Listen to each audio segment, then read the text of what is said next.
सफा आयुर्वेदिक चूरन, पेट सफा तो हर रोग दफा।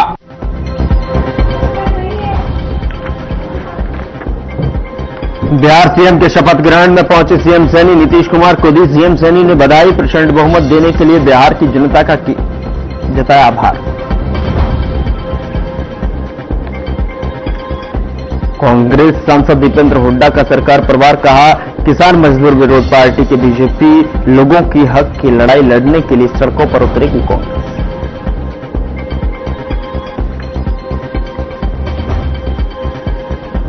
महेंद्रगढ़ के गांव जगड़ोली में पलटा तेज रफ्तार ऑटो, हादसे में एक महिला की मौत, 4 घायल। प्रतियोगी परीक्षाओं की तैयारी के लिए कोचिंग जा रही थी महिला। फरीदाबाद में पकड़ा गया 2550 किलो अमोनियम नाइट्रेट। फतेहपुर सगा गांव से वीडियो आया सामने, देश के अलग अलग हिस्सों को शिकार बनाने की फिराक में थे आतंकी।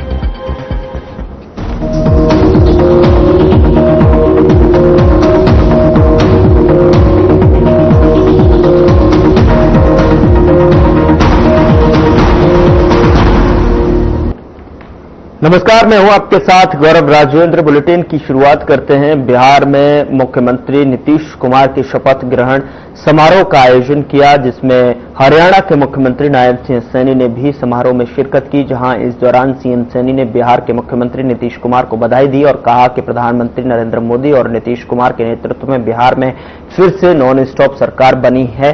साथ ही इस दौरान सीएम सैनी ने जनता का प्रचंड बहुमत देने के लिए आभार जताया।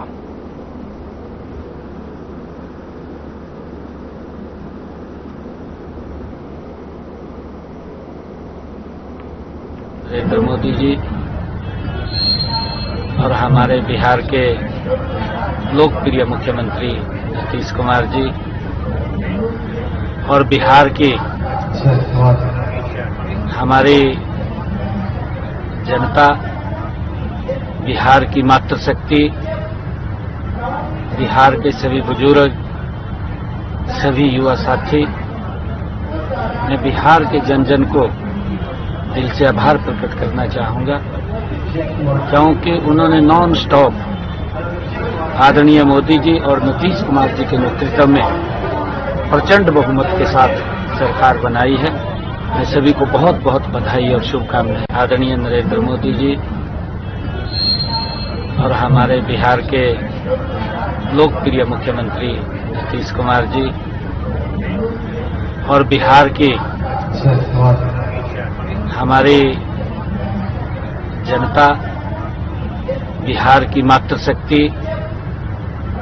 बिहार के सभी बुजुर्ग, सभी युवा साथी, मैं बिहार के जन जन को दिल से आभार प्रकट करना चाहूंगा, क्योंकि उन्होंने नॉन स्टॉप आदरणीय मोदी जी और नीतीश कुमार जी के नेतृत्व में प्रचंड बहुमत के साथ सरकार बनाई है। मैं सभी को बहुत बहुत बधाई और शुभकामनाएं। आदरणीय नरेंद्र मोदी जी। उधर फरीदाबाद में स्वास्थ्य मंत्री और para sports association of Haryana की अध्यक्ष आरती राव ने पैरा ओलंपिक भवन का उद्घाटन किया और इस मौके पर पैरा ओलंपिक खिलाड़ी और एसोसिएशन के पदाधिकारी मौजूद रहे। बता दें कि उद्घाटन के बाद पत्रकारों से बातचीत में आरती राव ने कहा कि लंबे समय से इसकी मांग की जा रही थी, जो अब पूरी हो गई है और यह खिलाड़ियों के लिए अत्यंत लाभकारी साबित होगा। उन्होंने हरियाणा के सरकारी अस्पतालों में स्वास्थ्य सेवाओं को सुधारने, मरीजों को रेफर मुक्त सुविधा देने और पिछले 1 साल में 1100 से अधिक डॉक्टरों की भर्ती करने की भी जानकारी दी।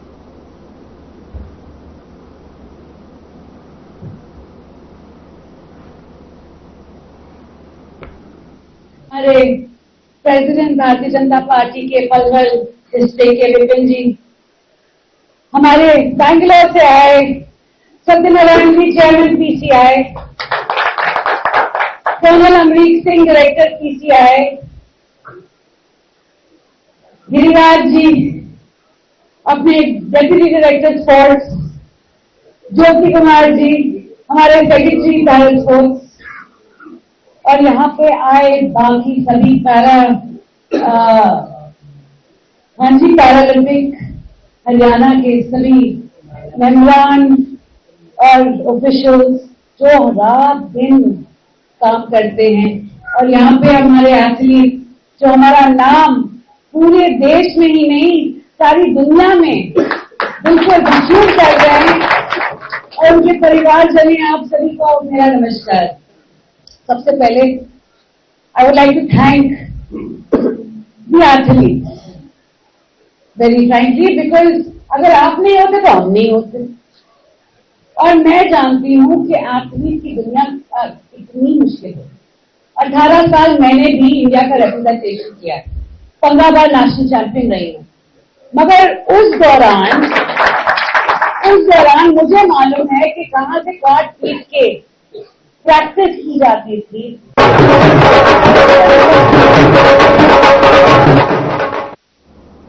उधर पलवल का मेडिकल कॉलेज लंबे समय से जनता की उम्मीदों का विषय बना हुआ है, लेकिन अब तक इसके निर्माण का कोई ठोस कदम दिखाई नहीं दे रहा है। मौके पर स्वास्थ्य मंत्री आरती राव पलवल पहुंची, जहां पत्रकारों ने उनसे मेडिकल कॉलेज की स्थिति के बारे में सवाल किया।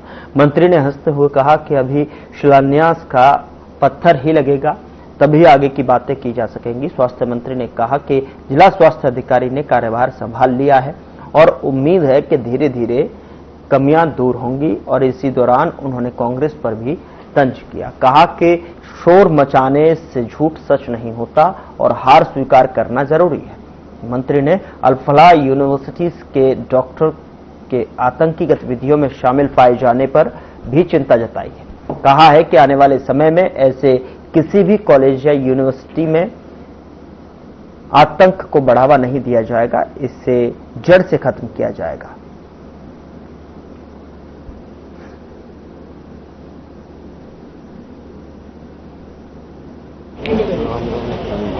मुद्दा जो है आतंकवाद का, यह बहुत ही सैड केस है कि ऐसे जो एकेडमिशियंस हैं, जो डॉक्टर्स हैं, वो आगे निकल रहे हैं ऐसे। ये अल-फलाह यूनिवर्सिटी जो है, जिसको मान्यता यूनिवर्सिटी के तौर पे 2014 से पहले मिली थी, और उसके बाद जब उन्होंने मेडिकल कॉलेज मांगा था तो उन्हें स्वीकृति कोर्ट से लानी पड़ी थी, क्योंकि सरकार हमें रजामंदी थी। तो आज के दिन जब वो आए हैं यहाँ पे कोर्ट की स्वीकृति लेकर मेडिकल कॉलेज बना के, और फिर ये ऐसा काम करें, ये बहुत ही दुखदायक काम है। और आप देखिएगा कि जड़ तक पहुंचने के बाद आने वाले वक्त में ऐसी जो भी यूनिवर्सिटीज या कॉलेज यहाँ पे लोगों को सॉर्ट ऑफ इंडक्ट कर रही हैं, उनका सफाया जरूर। मुद्दा जो है आतंकवाद का, और पुलिस 3 बजे 6 बजे कभी। उधर हरियाणा के कुख्यात गैंगस्टर लॉरेंस बिश्नोई भले ही जेल में हो, लेकिन उसका भाई अनमोल बिश्नोई अमेरिका से गैंग संचालित कर रहा था। लगभग 32 आपराधिक मामलों में वांछित अनमोल को अमेरिका से भारत लाए जाने के बाद एनआईए ने गिरफ्तार कर लिया। जांच के बाद जो है बड़ा खुलासा हुआ है, जहां पर अनमोल ने ग्रेटर फरीदाबाद के Auric city homes tower 4 flat number 107 के पते पर भानु प्रताप के नाम से फर्जी पासपोर्ट बनवाया। फ्लैट मालिक सुंदर नागर ने बताया कि उन्होंने 2021 में यह फ्लैट 3 युवकों को किराए पर दिया था और वे अनमोल को नहीं जानते। अब मामले की जांच एनआईए कर रही है।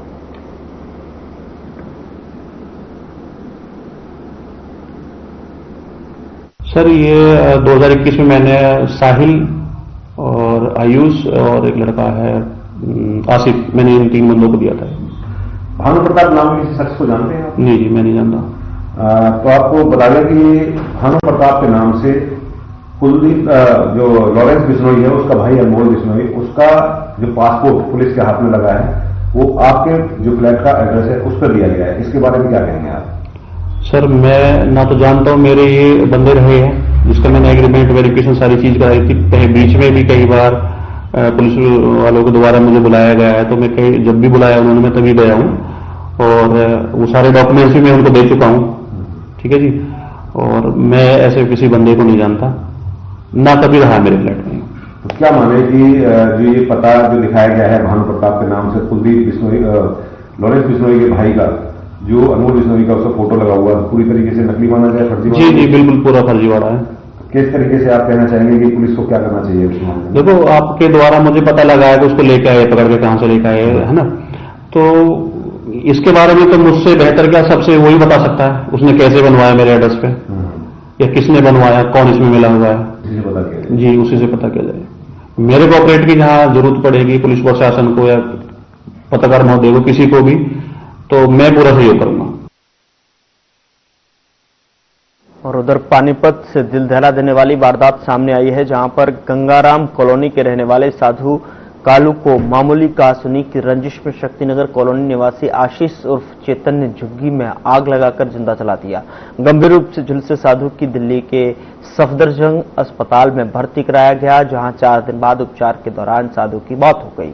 मरने से पहले साधु ने पुलिस को 2 आरोपियों के नाम बताए थे। पुलिस ने जांच के बाद मुख्य आरोपी आशीष उर्फ चेतन को गिरफ्तार कर लिया है, जबकि दूसरे आरोपी की भूमिका भी सामने आई है। आरोपी को अदालत में पेश कर जेल भेज दिया गया।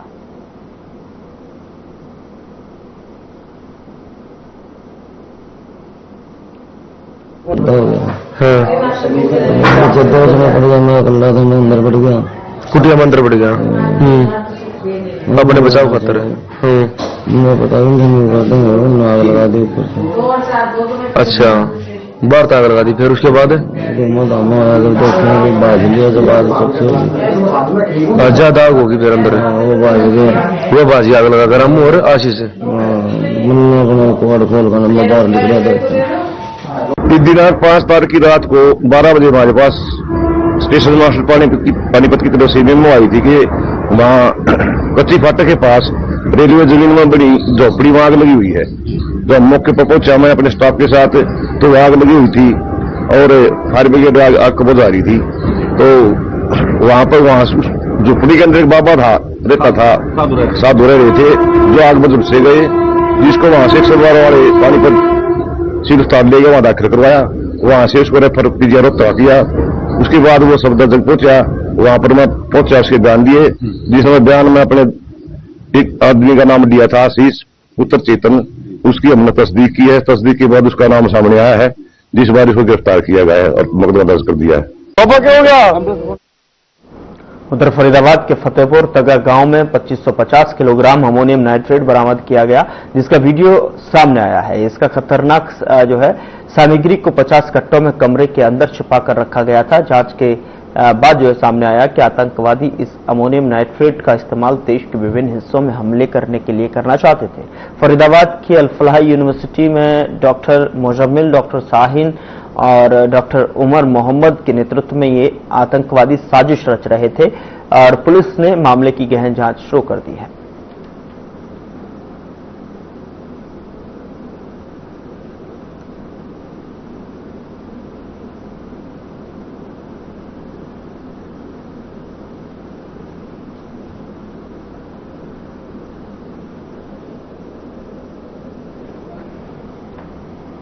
उधर फरीदाबाद पुलिस की एंटी व्हीकल थेफ्ट शाखा ने बड़ी कार्रवाई करते हुए वाहन चोरी की वारदातों में शामिल 3 मोस्ट वांटेड बदमाशों को गिरफ्तार किया है, जो लंबे समय से फरीदाबाद और आसपास के क्षेत्रों में चोरी को अंजाम दे रहे थे। Crime branch ACP Varun Dahiya ने प्रेस कॉन्फ्रेंस में बताया कि आरोपियों के कब्जे से 10 मोटरसाइकिल, 1 कार और 1 ऑटो बरामद किए गए हैं। पुलिस ने गिरोह के 3 अन्य सहयोगियों को भी हिरासत में लेकर पूछताछ शुरू कर दी है, जिसके आधार पर और भी चोरी की घटनाओं का खुलासा होने की संभावना है। तो वहीं पुलिस का कहना है कि इस गिरफ्तारी से वाहन चोरी की कई लंबित वारदातों पर रोक लगेगी।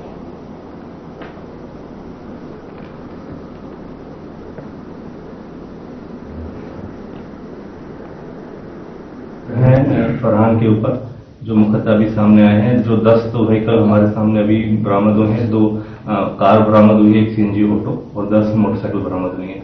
तो मुकदमा तौर पर अभी जो प्रारंभिक चीजें सामने आई हैं वो लगभग 20 ऐसे केसेस हैं जिनके ऊपर रजिस्टर्ड है, जिसमें ये वांछित है और इनके ऊपर जो कानूनी कार्रवाई अमल में लाई जा रही है। सर, फरहान के साथ और कोई भी था उसके साथ में? फरहान के साथ जो इससे रिलेटेड इसके गैंग के मेंबर थे उनको करा है, जो बाइक के रिसीवर्स थे, जो 2 व्हीलर्स बाइक्स को रिसीव करते थे उनको पकड़ा है। फरहान मुख्य तौर पर पचगांव ताउडू का रहने वाला है। उसी के तौर पर जो उसकी बाइक को रिसीव कर रहा था वो फारूक था, फारूक उर्फ काड़ा, ये मलाइका गांव का है, ताउडू का रहने वाला है।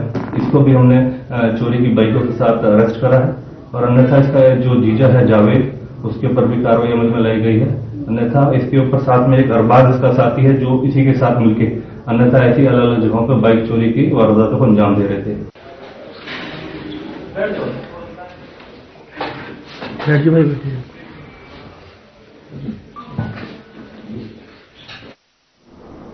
पानीपत पुलिस ने ऑपरेशन टेक डाउन के तहत बेहोली गांव में हुई फायरिंग और रंगदारी मामले की वारदात का पर्दाफाश कर 72 घंटों में आरोपी मोहित को गिरफ्तार किया है।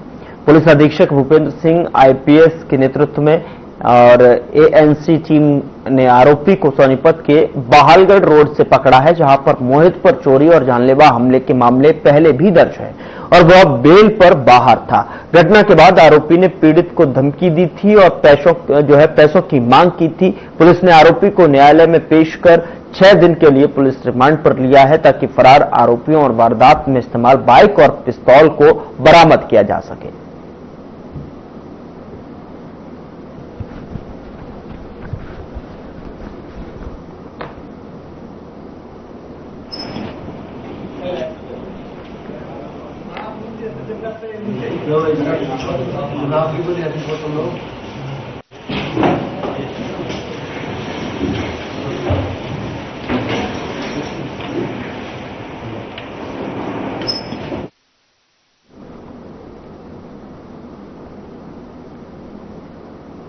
उधर बीती रात बालसी गांव के पास असंध रोड पर 2 गाड़ियां तेज रफ्तार में एक दूसरे को ओवरटेक करने के चक्कर में अनियंत्रित हो गई, सड़क से कूदकर पेड़ से टकरा गई।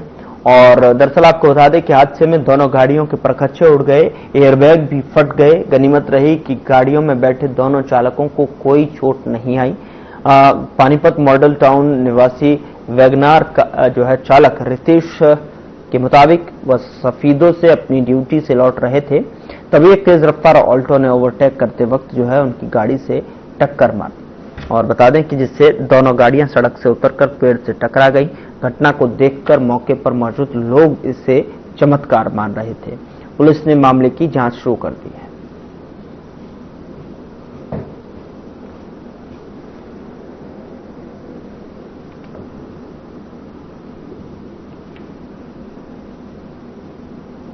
अंदर आ गई और गाड़ी पलट गई थी। पहले तो मैंने बेल्ट लगाया तो बेल्ट खोली तो देखा भाई क्या हुआ, मुझे पहले यही नहीं दिखा कि इसमें से निकलूं कैसे। फिर मैंने आगे पीछे जाके पिछला खोलने की कोशिश की, खुली नहीं। फिर वो दिखा कि दरवाजा ऊपर से रोशनी दिखने लगी थी तो दरवाजा खोल के फिर मैं उससे बाहर आया।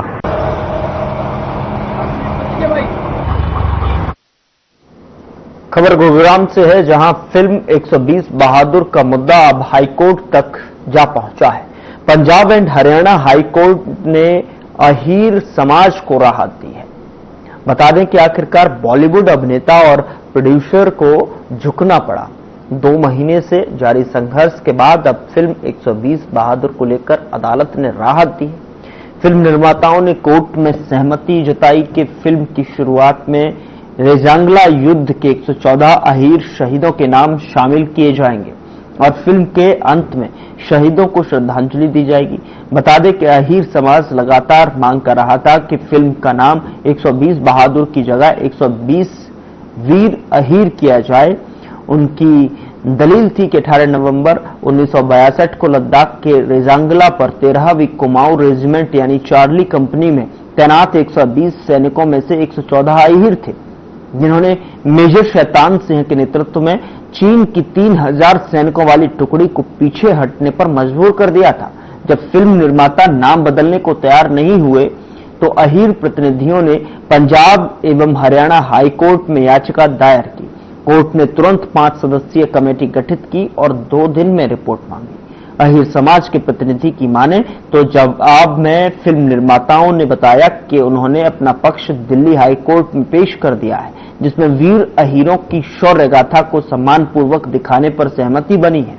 गौरतलब है कि रेजांगला युद्ध को दुनिया की 10 सबसे भीषण लड़ाइयों में गिना जाता है।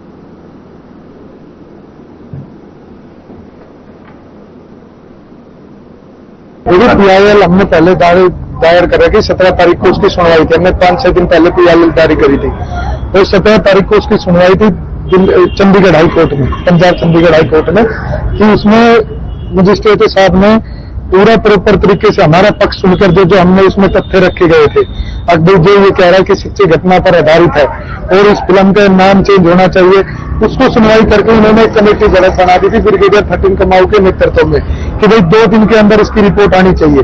वो अभी ऑर्डर उसमें लग जाएंगे।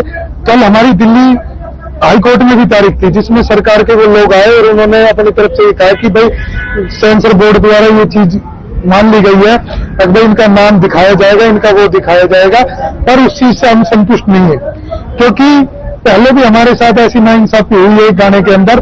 और दूसरी जो हमारी मुख्य मांग थी, जो मांगे चल रही है कि सरकार द्वारा जब 120 अहीर धाम बना दिया गया,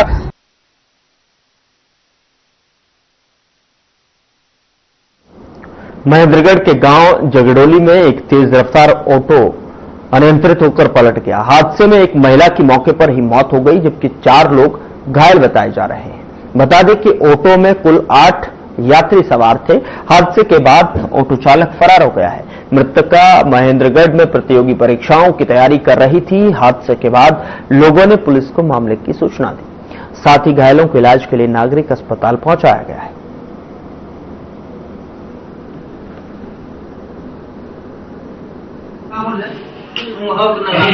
कॉलेज के लिए निकल रही थी तो जैसे सड़क क्रॉस करने लगे, एक नंगा की साइड से ऑटो आ रहा था और एक बुचावास की साइड से आ रहा था। तो बुचावास की साइड से जो ऑटो आ रहा था उसकी स्पीड बहुत ज्यादा तेज थी और उसने अचानक से ऑटो घुमा दिया, उसी से लगी बस। तो पलट गया ऑटो? हाँ, वो तभी पलट गए। नहीं पे बुचावास तो निकले ही थे, वहां बचा के ऑटो पलट गया बस। नहीं आ तो गाती थी, कैसे पलटा हो? बढ़िया जी मेरी अपनी नाते में ये सुबह थी लगभग 8:30 के समथिंग घर से निकली थी और ये हमारे गांव का एक टेम्पू था और उसमें सवार होकर चली और उस चालक की लापरवाही से पता नहीं किस वजह से ये हादसा हुआ है और ये चालक की लापरवाही है। तो कहाँ से हादसा हुआ सर? कितने लोग थे ऑटो में लगभग? ऑटो में लगभग सर बता रहे हैं 8-7 के लगभग, 8 होंगे 9 होंगे। हाँ जी। तो कहाँ से हादसा हुआ ये झड़ोली मोड़ के ऊपर हुआ है। तो इसमें डेथ हो गई? हाँ जी, इसकी डेथ हो गई ऑन द स्पॉट, इसकी डेथ हो गई।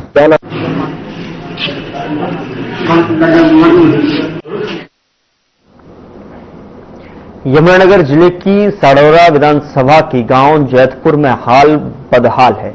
बता दें कि साडौरा से कांग्रेस विधायक रेणुवाला के गोद दिए गांव बुनियादी सुविधाओं से न सिर्फ वंचित हैं बल्कि आसपास के ग्रामीण भी बुरी तरह से परेशान हो चुके हैं। दरअसल यहां जैतपुर गांव से दर्जनों गांव को जोड़ने वाली सड़क पर कई फीट तक पानी जमा है, जिस पर ग्रामीण और वाहन चालकों को जो है गुस्सा साडौरा विधायक रेणुवाला पर पूरी तरह से फूटा। उन्होंने कहा कि हमने उन्हें वोट इसलिए दिए थे कि वे गांव की तस्वीर को बदल सकें, लेकिन वो कभी वहां जाकर लोगों की सुध भी नहीं लेते।